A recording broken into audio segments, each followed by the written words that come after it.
It's time for fun with math, and today we're going to talk a little bit about what are logarithms. So let's talk about logarithms here. There's two basic types, or two common types, let's say. So there's log base 10. It usually looks like this. So you have log, and then they don't usually write the 10 down here, but you might have like a log of 5, let's say. This is called a common logarithm.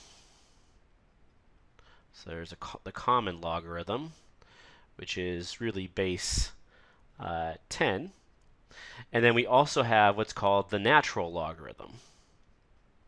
So natural logarithm. And it's typically written with ln, same for basically natural logarithm, but spelled backwards, right? ln. And we could put 5 in here too. So there's two types of logarithms. A common logarithm, which is log base 10. And so normally you write it like this, but you could also write it like this, log base 10 of 5. And then we have the natural logarithm, which is ln of 5, or it could also be written log, and then the base here is e. So log base e of 5, where e is that number 2.718, blah, blah, blah. We can call it, if you want, the natural number. We call it the natural number because it actually pops up quite naturally when we're talking about growth or decay of something. And you can see this on your calculator. So if you look on your calculator, see again, there are two very popular logarithms, a common logarithm and a natural logarithm, and you can type it into your calculator. So there's a log button, L-O-G, and you can push 5, and then you hit enter and it spits out a number, 0.69897, blah, blah, blah. There's also the natural logarithm right here. You hit ln of 5. It's going to spit out a completely different number, 1.609437912, blah, blah, blah. It keeps on going forever, actually. And our question is, what do these numbers actually mean? And that's what we kind of want to make sense of today. And if you look at the buttons actually tell you what they mean. So if you hit log of 5, you get this number out again. But if you look behind the log button, there's a 10 to the x button. The reason the 10 to the x button is behind the log button is because they're actually inverses of each other. And so if you hit second log, it pulls up 10 to the, and if you raise it to this number here, so second answer, you're going to see you get the number 5 back. So this number right here is a number you raise 10 to get 5. Similarly, if you hit ln of 5 and hit enter, you get another number. And if you look behind the ln button, there's an e to the button. An e to the x basically, and that's because these are also inverses of each other. But if you hit second ln and you put that answer in there, so hit second answer, you'll actually get back the number 5. So what these things actually are, like log of 5 and ln of 5, what they actually are, these are actually exponents, right? So they're exponents, and that's something that you might want to remember. And if you can remember that, you'll know more than most people do about logarithms. So they're really exponents. Like log of 5 is the exponent that you raise 10 to, so whatever number that is when you hit log of 5, to get back 5. And this ln of 5 is the number you raise e to, so you put that number in here, ln of 5, put that number in there, and you get back 5. That's all logarithms really are. They're just exponents. So we'll talk more about this in a minute. But what are logarithms? They're just exponents. And of course, there are two types, two common types, very popular types, the common logarithm and natural logarithms.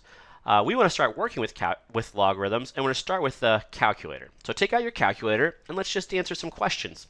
So what we want to do here is you want to approximate each number with a calculator to 3 decimal places. So log of 45. It's very simple to do. You just take out your calculator, and we crunch it. So let's hit log of 45. So there's log of 45. You can end the parenthesis or not. In this case, I just end it out of sort of good practice.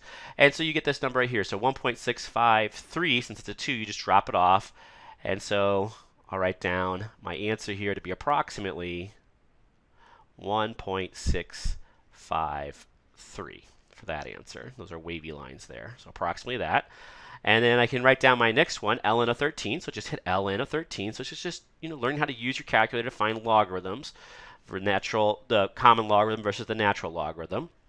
And we get 2.56, and now that's a 4, but this is a 9, so we're going to round up, so it's going to be 2.6565. So this one will be approximately 2.565, if I copied that down correctly, and I did. So 2.565, we round up because it's a 9.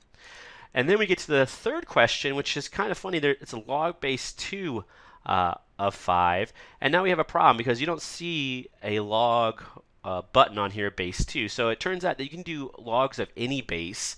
The base here is 2, and the way that you do this is you can use a change of base formula, which basically says if you want to compute this, we can change it either to the common logarithms or natural logarithms. I usually do natural logarithms at this point in pre-calculus, so it's just ln of 5 divided by, and then you take the ln of the base, ln of 2. So you can do that on your calculator. And so here we can just do ln of 5 in parentheses divided by ln of 2 in parentheses. So we can just use that change of base formula. And you get out 2.32, and then this is a 9, so that'll be a 2. So 2.322. So let's write this down. This is approximately 2.322 if we're rounding to 3 decimal places. And you didn't have to use a natural logarithm. You could also use the common logarithm if you want. So you can check and see you get the same thing. So log of 5 in parentheses, and then log of 2, oops, not ln, but log of 2. And you'll see that the numbers are exactly the same. So you can choose whichever one you like. Now let's remember the important part here. Like, what do these numbers actually represent? You know, so you get this number here. What does it actually mean? So remember, this is the common logarithm, and the calculator is actually telling you what this number actually means. So if you type in log of 45, and you get out this number is the number you raise 10 to get back 45. And you can check it because you get second log of that answer. So 10 to that number is actually 45. And the same thing with this number. So what does 2.565 blah, blah, blah kind of mean? Well, that's ln of 13, right? So you can just type in ln of 13. And you get out a number. And if you hit second ln, it'll do e to the, and you want to hit that number you just got out, and you get 13. So this is the number here that you raise e to get 13. Now realize if you use the rounded number, it's not going to be exactly 13 because you rounded it. So if you type in e to the 2.565, it's not going to be exactly 13, but it's going to be close to 13, 13.00065,837. That's because you rounded it. And then real quickly, so you can see on this one, you got 2.322 out. So what does that number mean? Well, here, remember we didn't write this, but there was a 10 here. So this was basically saying this number is what you raise 10 to get 45. Down here, there's an e that we don't normally write, that 2.718. E to this number was 13. So if you think about it, if you make this sort of connection here, you're like, oh, 2 to this number should probably be 5. And you can check that. If you take 2 and you raise it to the 2.322, it should be the number 5. And it is 5.0002491. And of course, it's approximate because you approximated it here. All right, so your calculator can kind of help you remember what these numbers actually mean. And that's what a calculator is good for. So remember, calculator isn't supposed to replace knowledge, it's supposed to enhance knowledge. So you just kind of use it to help you understand what like a log is, a natural logarithm is versus a common logarithm versus a natural logarithm, what they are, how they differ. It tells you behind the buttons. It gives you the answer for those. So hopefully that helps you with calculating logarithms and kind of understanding what they are. They're really exponents. So now we want to move on, and we want to talk about some of their properties, basically. And this can be a little bit tricky because the idea is you don't want to memorize all the properties because that's kind of hard to do, but you want to understand how to use them. And then actually by learning how to use them, you naturally sort of memorize them. So we're going to start here by just taking a quick look at them. So here are the properties of logarithms that we need to be kind of familiar with. All right, so we have this sort of definition here, which we'll talk about in a little bit. Some sort of basic properties that tend to pop up from time to time that are important to kind of know, or at least how to use. And then there's 3 sort of log laws. So I didn't write this down, but these are actually sometimes referred to as the log laws. I wrote them down as rules, so the log laws. And the first rule is sort of this product rule, and it has to do with when you add logarithms. Then you have a quotient rule when it has to do when you subtract logarithms. You see you divide on the inside, that's why it's called a quotient rule. Up here you're adding, and you multiply on the inside, that's why it's called a product rule. And then you have a power rule, which has a logarithm of something to a power. It tells you that the power can come down in front. And again, we'll talk about these in a minute. I'm just sort of making you familiar with them. And then we talked about this change of base rule. We just used this for that log base 2 problem. You know, how do you convert to find it? Now, there's also a way to do that problem with your calculator. If you want, you can Google it for different logs at different bases. You can put in your calculator if you like to. But let's start using these properties. So let's talk about the definition of a logarithm, because this is actually really important, and this is something that I would probably try to memorize. And the idea is if you have log of any base, so we've been working with base 10 and base e, but any base, so log base b, usually write b for base, of x is equal to y, this actually means something. And I usually say this is what it says. So what does it say? It says this. It says b to the y is equal to x. So b to the y is equal to x. And your calculator can help you with this definition. So remember, we just did some of these problems, but if you do a problem like, you know, what is log of 5, you get out a number. So what is that number? That's what you raise 10 to. That's what you raise 10 to get out 5. And you can check it. 10 raised to that number is actually the number 5. And that's all this is saying. Log base b of x is equal to y is saying basically b to the y, right? So b to the y is that x. And so let's take a look at some of these questions here. So we want to find this first one. What's log base 5 of 25 equal to 2? We want to rewrite this. We want to rewrite this using exponentials, right? Rewrite the equation using exponentials. So basically the idea is you're going to go from the left to the right to kind of practice this definition. And so what I like to do is I just read it. It's like, oh, 5 to the 2 should be 25. So instead of a logarithmic sort of equation, we can rewrite this as an exponential equation. So 5 squared is equal to 25. And I'm just following it left to right. So, you know, here's your b, here's your b, here's your y, here's your y, here's your x, here's your x. And of course, you get 5 squared equals 25, which is a true statement. And then over here, we have ln of 3 is approximately 1.0986. So we can rewrite that using exponentials because there's actually an e here. We don't usually write it, but there's a number e. And you can think of this. It's like e to this is that. That's what this definition, this is what a logarithm says. So this is saying that e to the 1.0986, and I guess it's not exactly equals, it's actually approximately 3. And you can use your calculator to check this, because, you know, I don't know what e to the 1.0986 is, but if you do that, you'll see that, yes, that indeed is true, and you're just following basically the definition. Right, so 2.9999, basically it's 3, right? It's approximately because we approximated this number here. So that was going from left to right. And the next problem down below it, it says rewrite the equation now using logarithms. So we're going to go from right to left. So you'll notice that each of these equations here are given in terms of exponentials. We want to rewrite it in terms of logarithms. This is a little bit harder to do, but you can just sort of decompose it. If you know the definition, you can just say, okay, well, this is like b to the y is equal to x. And so clearly my b is 10, my y is 3, and my x is 1,000. And so now I can just rewrite it because it says log base b of x is y. So log base 10, that's the b part, of x was 1,000 here, is equal to my y, and my y was equal to 3. So I just figured out what bx and y are, and I replaced them here. And so there's my answer in terms of logarithms. And now I can do the same thing over here, but again, I got to figure out what my b, y, and x are. So here I can just rewrite this if you want. So this is b to the y is supposed to be equal to x. And then clearly b has to be 3, so b is equal to 3. And then y is equal to negative 2. Y is equal to negative 2. And x is equal to 1/9. So as long as I know what the log says, I can just write this down and then do it. Right? So here, if I want to rewrite this as log base b of x is equal to y, I just replace the pieces. So log base b, so where's my b? My b is 3, so log base 3. And then of x, where's my x? My x is 1/9.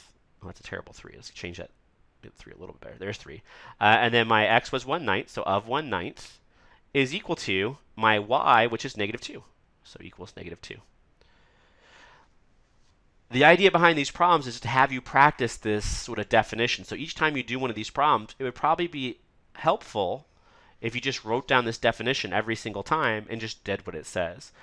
And this will come in the key. This is basically when you guys get stuck working with logarithms, it's because you need to do what the log says to understand how to solve the problem. All right, let's look at some more properties of logarithms. So we're going to look at what are called some basic properties of logarithms. I'm going to write these down on the next page here. So in this problem, we want to use something called the basic properties of logarithms to solve each problem below.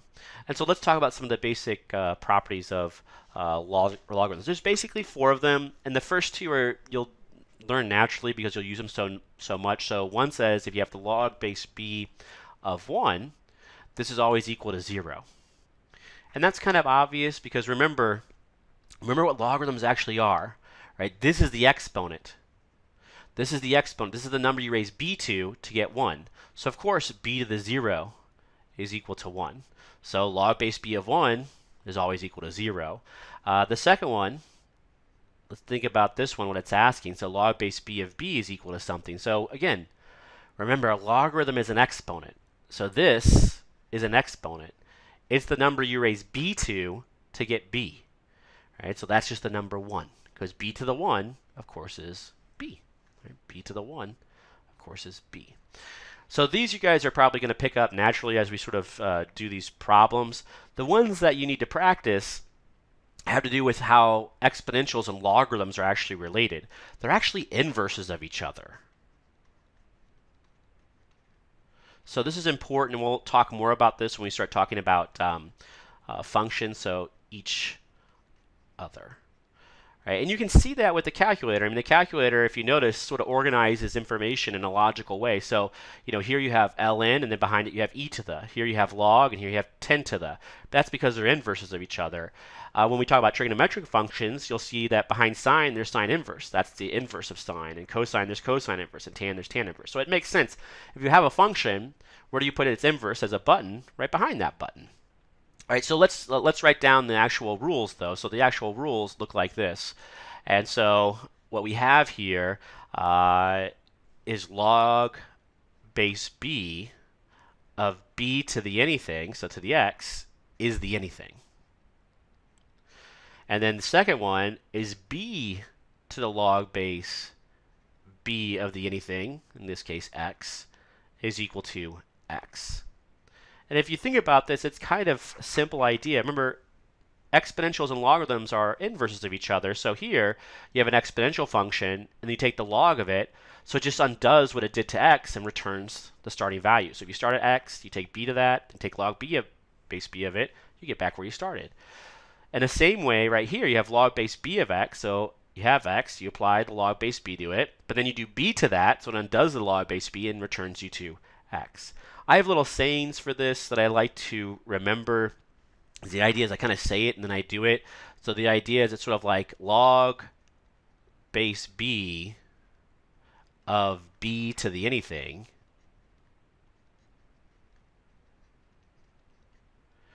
b to the anything is the anything. And you can just say this to yourself, and it kind of just flows off the tongue when you start doing it. You sort of say it to yourself when you're driving home, log base b of b to the anything is the anything. You say it a couple times each day, and you'll start to actually, be able to say it again and again, and then you can say it whenever you need it. And you can go the other way too. So b to the log base b of the anything is the anything. So b to the log base b, so log base b of, so b to the log base b of anything is the anything. Is the anything. And so this is a nice way to sort of remember things. You put it in a short little saying, and then you memorize a saying. And if you can memorize a saying, then you just pull it out, and when you need it, you can use it. Sort of like lefty loosey, righty tighty. So let's use these. So basically what we're going to do is we're not using these first two. We're just going to use these two right here. And the idea is we want to evaluate each logarithm below without using a calculator. So we're trying to basically read this, understand what it's actually saying. And that's one of the difficult things with logarithms. You have to kind of try to understand what they're actually saying and not rely on your calculator to tell you what to do. So you can learn how to read these things.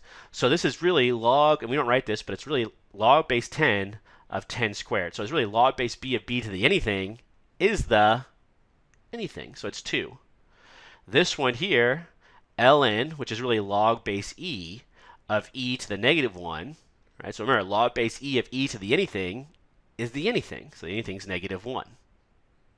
So really, this is a reading thing, so you got to kind of practice it a little bit. Now let's pull it over here. This one's a lot harder. So this is log base 2 of 1/4. Now the problem with this one, we're trying to use this formula basically, right? This property of logarithms. But here you have log base 2, but 1/4 isn't written as a power of 2. But you can rewrite 1/4 as a power of 2. So remember, 1/4 is really equal to 1 over 2 squared. And you can rewrite this as 2 to the negative 2. So what we can do here is we can rewrite this as log base 2 of 2 to the negative 2. And I kind of pull out my saying, log base b of b to the anything is the anything. So that should be a negative 2. Now you can check these with your calculator, right? But remember, you don't rely on your calculator. This will get you in lots of trouble, but we can check them, right? I mean, if you do log of 10 squared, you'll see that it is 2. So there's log of 10 squared, and certainly it's 2. Right? But the saying or understanding that these are inverses of each other, so basically they're undoing each other and giving you left over what's inside here, which is 2 in a sense, is much better. So when we do the algebra, basically, you understand how the algebra works. So that was using this one right here. Now let's switch gears and come over here and use this one. So this one is b to the log base b of the anything is the anything. So right here you have 10 to log base 10 of 7. That's your anything. So b to the log base b of anything is anything. So it should be equal to 7. Here you have e to the ln of 56, which is really e to the log base e of 56. Right? B to the log base b of the anything is the anything. So it should be 56. Right, so I'm just trying to use these sort of formulas here, which is just encoding that they're inverses of each other. And you get back with what you start, right? So if you ln of 56, then you e to that number, you should get back to 56 because, again, they're inverses of each other. Same thing here. They're inverses of each other, so they undo each other, and they give you 7. Okay, so that's sort of using some of the basic properties of logarithms, and these will come in handy later on when we're solving logarithmic equations. Let's talk about using the 3 rules. So this is where most of the problems sort of lay right here, using the 3 rules. So let's take a look at this. So we want to use what are called the rules of logarithms to solve each problem. So before we get to the problems, let's write down the rules of the logarithms. And there's basically 3.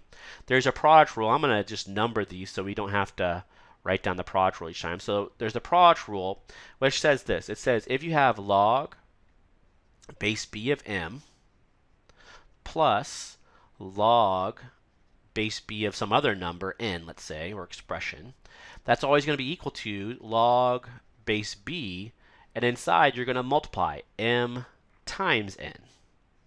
And so we call this one the product rule because you wind up multiplying on the inside. And then the second rule we're actually going to call the quotient rule, and that's because you're going to divide on the inside instead of multiplying. And so basically it's the same thing, but instead of plus, you have log base b of m, but instead of plus, you're going to do minus log base b of n, and you're going to divide on the inside. So that's going to be equal to log base b of m divided by n. And then the final rule that we're going to use, that we're going to write down here, rule 3, it's actually called a power rule, and it has to do with what happens when you raise something to a power inside of a logarithm. And so it looks like this. You have log base b of m, and m is raised to some power. And so what it says is that power can actually come down in front. So it's actually p log base b of m. Right, so these are actually some very important rules, and if you think about it, they actually do make sense. So like the product rule, remember, these are actually exponents, okay? These are exponents. And so when you add exponents, you're multiplying exponentials. Versus if you subtract exponents, right? These are exponents, remember. If you subtract exponents, you divide exponentials. So you're dividing on the inside. And so that's sort of the idea. But we'll talk more about this later. So let's apply these. So how do you apply them? So the idea is we basically want to sort of internalize these rules so we can use them. And the reason we want to use them is that they actually simplify calculations in a way when we do the algebra. Now, so the idea is you look at this and you say, okay, which rule can you use here? And so right now I'm multiplying, right? I want to basically what I want to do is I want to expand the following logarithmic expression. So here you're multiplying on the inside. So you have, this times that. So you look and say, which rule does this sort of correspond to? And it looks something like this. You have log of base b of something times something else. And so what you can do is you can pull it apart. In this case, we call it, expanding. So we can rewrite this as the log of x cubed plus the log of y. And so we're almost done because there's one more thing we can do. If you look at this, you're like, okay, well, I have log of x cubed, so there's a power there. Well, I could actually use this property because this says that log base b of something to a power, the power can come down in front. So what I can do then is I can use this third rule to move it down in front. So I can say this is 3 log of x plus, and this one stays the same, log of y. There's nothing to do with that. So that's what we mean by expanding. If you want, you can cite the rules. Like I like to cite them in my notes so you guys can see them. So that was by rule 1, and that was by rule 3. All right, so that's expanding logarithmic expressions. Let's do one more because we didn't get to use rule 2. So in this one, you'll see that we get to use rule 2. So this is ln of x times y to the 5th divided by the square root of z. Now we want to expand this. So one of the issues that we always have is which rule do you use first? And you want to use the rule that involves everything. That way you don't get into trouble. So if you thought you should use the product rule first, I'd say that's a good idea. In some cases it's going to work, in some cases it won't. But the product only involves the top. You want to use something that involves the top and the bottom. So ln of this divided by that, it looks something like this here. So what we can do is ln of this minus ln of that. So we rewrite this as ln of the top piece, x times y to the 5th, minus ln of the bottom piece, ln of the square root of z. And so that was by rule 2. And now we come back to it, and we kind of reset and start again. So you look at this first term and say, okay, what can we do with this? Well, this is ln of something times something else, which of course looks like this case right here. And so we can use rule 1 and break it up. So this could be the ln of x plus ln of y to the 5th, and then minus ln of square root of z. Now remember, square root of z can be rewritten as a power, so it can be rewritten as z to the 1/2. So I'm going to rewrite it as a power because I know eventually I'm probably going to use this power rule to bring these powers down in front. So that was rule 1. And then finally, by that third rule, these powers right here can come down in front of the logarithm. So we have ln of x, which just stays there, plus 5 ln of y minus 1/2 ln of z. And of course, that's my final answer. You can't expand that anymore. Now remember, you can always check your work by plugging in numbers for x and y over here. Like you can plug in 2 for x, 3 for y, and 4 for z, and do this on your calculator. And then plug the same thing over here. 2 for x, 3 for y, and 4 for z, and check this on your calculator. If they match, you know you did it correctly. All right, so let's look at another type of problem. So this problem we were expanding. So basically, we're kind of using one side of this expressions and going to the other. So we could actually do the opposite. So instead of expanding, we could condense. And so we want to make sure we can go both ways. And really, the purpose of these problems is to try to help us memorize or internalize this sort of rules. So let's do these here. So now they're already expanded, and we want to condense them. So we're going to put them together. So again, let's write down the rules. Right. So the product rule was you had log, and to be honest with you guys, Here's how I actually write them down. So let me show you how I write them down, because I don't write down log base b every time, because if I know like ln of n plus ln of m, and this could be any logarithm I know, so I just use the one that I use most often. So I use n times m, and this could go for any logarithm. So even though I write ln, I could write log base 10, or I could write log base 2, or log base b. It doesn't matter. And then the second one, instead of adding, I'm going to subtract. So ln of n and ln minus ln of m is equal to ln of n divided by m. So when you subtract logarithms, you divide on the inside. And of course, the third rule, I just use ln's, but again, it could be any log. I have ln of m to a power, and I know the power can come down in front. So p times ln of m. All right, so let's use these rules. Again, this could be any logarithm. So here you have log x minus 1/3 log y. Now you have to be careful which rule you use first here, because some of you guys might try to use this sort of subtraction, right? This quotient rule, basically. And you can't use a quotient rule unless you don't have numbers in front. I mean, there's a number here, but there's a number 1, right? There's a number 1 here we don't write. Right now I have 1/3. So the first thing I have to do is get rid of that 1/3. So I'm going to use rule 3. And rule 3 says if you have something times ln of something, that power can go up to the top. So I'm going to just use that rule. So it's really log of x. And then minus, I'm going to take that 1/3 and put it up as a power of y. So log of y to the 1/3.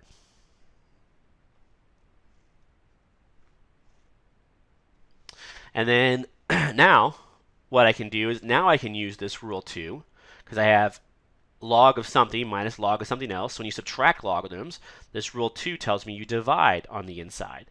So this is log of, and I have x divided by y to the 1/3. And if you want, just for practice, you can rewrite that 1/3 in terms of radicals. So I usually tell you it's good practice for you guys to do this. So log of x divided by the cube root. Ooh, that's a terrible cube root. So cube root, so you put a little 3 right there, of y. All right, let's make sure that cube root looks nice and neat. All right, so that little 3 is kind of like, it's not an exponent, but it's kind of like a little 3 right here. So there we go, it's better. So cube root of y. Be careful with this type of problem. You guys often, what you like to do is when you subtract logs, sometimes you guys write this. You do the log of whatever's on top divided by the log of whatever's on the bottom, basically. And that's a huge mistake, right? It's not the log divided by another log, right? It's the log of this divided by that. So the division happens on the inside, not on the outside. So be real careful from that mistake, because probably about a quarter of you make that mistake on the test. All right, so let's do one more. It's a little bit longer here. So let's take a look at this. This is 3 ln of x plus 2 ln of y minus 4 ln of square root of z. So the idea is you want to use these rules to sort of condense it into a single logarithm. So the first thing you might want to do before you use that product quotient rule is you want to get rid of these coefficients here. So we take these coefficients and turn them into powers. So this is really ln of x cubed, and this is by rule 3. And you don't have to cite these rules. I just do it to help you in your notes. And then times ln of y squared, and then minus ln of square root of z, and that's to the 4th power. So once you get rid of these exponents, you can start using the product or the quotient rule. So this is going to be equal to, and I always tell you work left to right to make sure you don't make any mistakes. Sometimes you can get into trouble. So left to right. So on the left you're adding. So if you're adding, I'm going to use this rule here. So you have ln of something plus ln of something else. It's going to be ln of that something times that something else on the inside. So ln of, you have x cubed times y squared. And do just one step at a time. You guys try to combine steps and then you wind up making mistakes. So do one step at a time. And so then minus ln. Now that square root of z to the 4th, remember this has nothing to do with logarithms. It just has to do with powers. If you raise that to the 4th, what you're saying there is you're doing square root of z times square root of z times square root of z times square root of z. And so you'll notice square root of z times square root of z is just z. And square root of z times square root of z is z. So you times z again. And such as z squared. So I usually do that in my head, but it's just z squared here. And then because you're subtracting, we can use this rule 2. Because when you subtract logarithms, you divide on the inside. So it's x cubed times y squared divided by z squared. And of course, that's my final answer. So real quick, let's review what we've sort of done here. So remember, one of the most important things, what are logarithms? They're just exponents. There's two popular types, one called the common and one called the natural logarithm.